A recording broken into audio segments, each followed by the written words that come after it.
என்னதான் நிறைய இன்ஸ்டியூட்டில் நம்ம புக்ஸ் வாங்கி படிச்சிருந்தாலும் ஸ்கூல் புக் பேக் படிக்கிறது ரொம்பவே இன்ட்ரெஸ்ட் தான் இல்லை. இன்னைக்கு நம்ம 11th புக்கில் மராத்தியர்ஸோட புக் பேக் தான் நம்ம பார்க்க போகிறோம். ஸோ நீங்களே என்னோட சேர்ந்து ஆன்சர் குறிக்கலாம் வாங்க. ஃபர்ஸ்ட் கொஸ்டின் பாருங்க. வலிமை மிக்க கொரில்லா போர் முறையை பின்பற்றியவர் யார் அப்படின்னு பார்த்தீங்கன்னா அப்சல்யூட்லி மராத்தியார் தான். அடுத்து சிவாஜியின் குரு யாருன்னு பார்த்தீங்கன்னா ராமதாசர், அவர் தான் சிவாஜியின் குரு.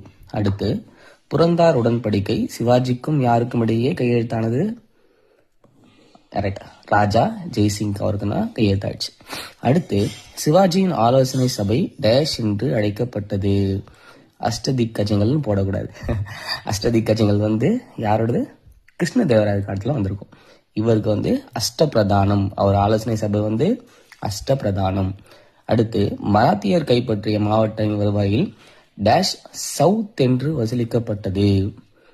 எத்தனை பர்சன்டேஜ் பார்த்தீங்கன்னா 4/1 நீங்க மராத்திய அரசுக்கு கொடுத்துடணும். அடுத்து 6வது பாருங்க.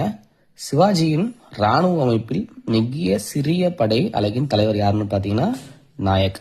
அடுத்து 7வது மராத்திய சாம்ராஜ்யத்தின் அதிகாரத்தை மேம்படுத்திய பேஷ்வா டேஷ் ஆவார் யாருன்னு பார்த்தீங்கன்னா முதலாம் பாஜிராவ். கடைசி கொஸ்டின் யாருன்னு பார்த்தீங்கன்னா டேஷ் கோகினூர் வைரத்தை எடுத்து சென்றார். யார் எடுத்து சென்றிருக்காருன்னு பார்த்தீங்கன்னா இதுக்கான ஆன்சர் நீங்க தான் சொல்ல போறீங்க. இதுக்கான ஆன்சர் தெரிஞ்சவங்க கமெண்ட் பண்ணுங்க, தெரியாதவங்க 11th புக் எடுத்து மராத்தியா டாபிக் பார்த்து புக் பேக் ஆன்சர்ல பார்த்து நீங்க ஆன்சர் பண்ணுங்க. Okay, thank you.